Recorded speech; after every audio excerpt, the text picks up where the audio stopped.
اعوذ باللہ من الشیطان الرجیم بسم اللہ الرحمن الرحیم لیس علیک ھداھم ولکن اللہ یہدی من یشاء وما تنفقوا من خیر فلانفسکم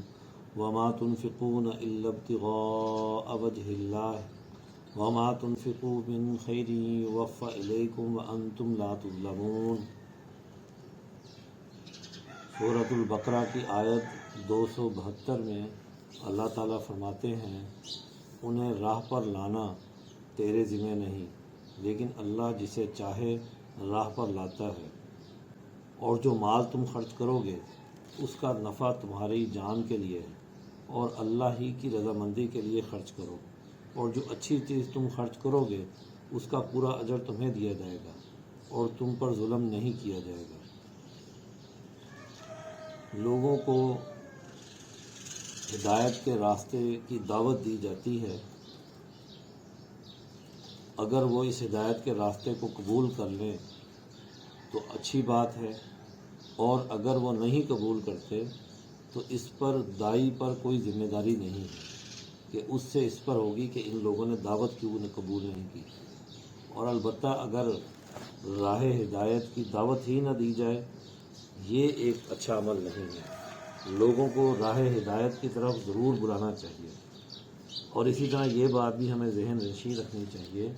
کہ ہدایت وہی پاتا ہے جو ہدایت چاہتا ہے، جس کا مقصد محض بحث برائے بحث ہو،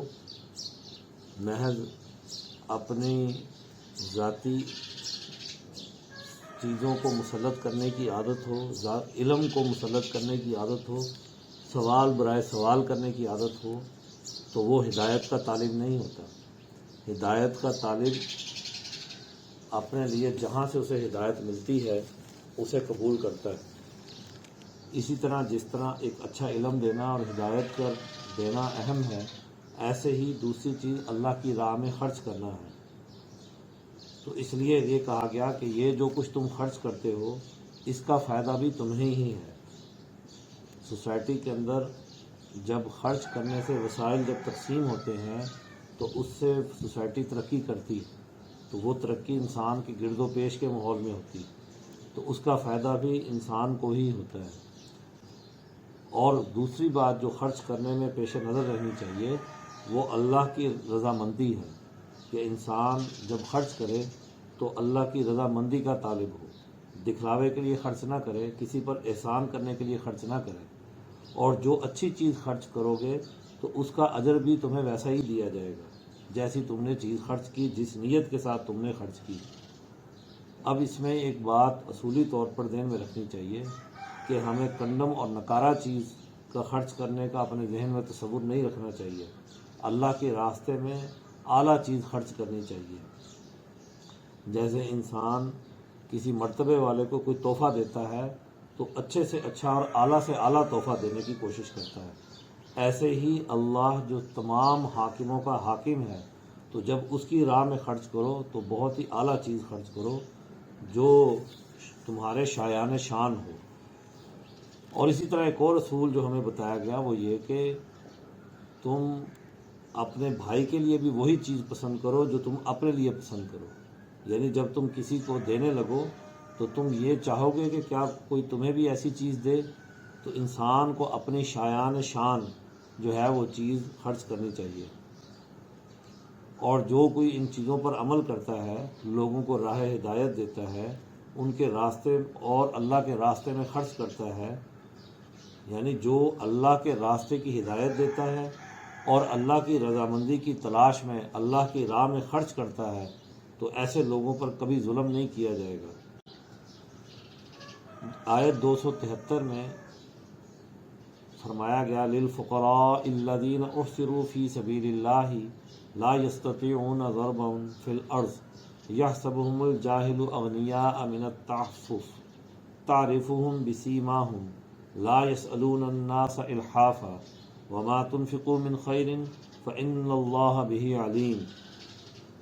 یہ جو صدقہ اور خیرات ہے ان حاجت مندوں کے لیے ہے جو اللہ کی راہ میں رکے ہوئے ہیں، ملک میں چل پھر نہیں سکتے، نا واقف ان کے سوال نہ کرنے سے انہیں مالدار سمجھتا ہے، تو ان کے چہرے سے پہچان سکتا ہے، لوگوں سے لپٹ کر سوال نہیں کرتے، اور جو کام کی چیز تم خرچ کرو گے بے شک وہ اللہ کو معلوم ہے۔ معاشرے کے اندر کچھ لوگ ایسے ہوتے ہیں جو اللہ کے راستے میں لگے ہوئے ہوتے ہیں، وہ تعلیم دیتے ہیں، تبلیغ کرتے ہیں، اللہ کے راستے میں جہاد کرتے ہیں، جد و جہد کرتے ہیں، کوشش کرتے ہیں، اللہ کے دین کو پھیلانے میں لگے رہتے ہیں، تو وہ ملک میں چل پھر نہیں سکتے، وہ ایک ہی جگہ رک کر اپنی ذمہ داریاں سر انجام دیتے ہیں۔ ان کی ایک خوبی یہ ہوتی ہے کہ وہ کسی سے سوال نہیں کرتے، کسی سے مانگتے نہیں ہیں، تو لوگ یہ سمجھتے ہیں کہ انہیں ضرورت ہی نہیں ہے، شاید یہ مالدار ہیں، وہ ہاتھ پھیلانے والوں کو تو دیتے ہیں لیکن جو سوال نہ کرے تو اسے نہیں دیتے۔ تو کہا گیا کہ تو ان کے چہروں سے نہیں ان کو دیکھتا کہ انسان دوسرے کی حالت سے اس کو پہچان سکتا ہے، اور ایسے جو خوددار اور عزت دار لوگ ہوتے ہیں وہ لوگوں سے لپٹ کر سوال نہیں کرتے، لوگوں کے پیچھے نہیں بھاگتے مانگنے کے لیے، وہ عزت دار ہوتے ہیں، ان کی عزت نفس ہوتی ہے، وہ اپنی اس خودداری اور عزت داری میں کسی سے کچھ مانگتے نہیں ہیں، لیکن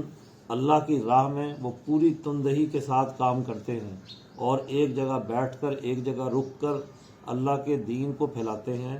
اور اس طرح جو ہے اور بھی بہت سارے شعبہ جات ہیں جن کے اندر انسان کو ایک جگہ ٹھہر کر اپنا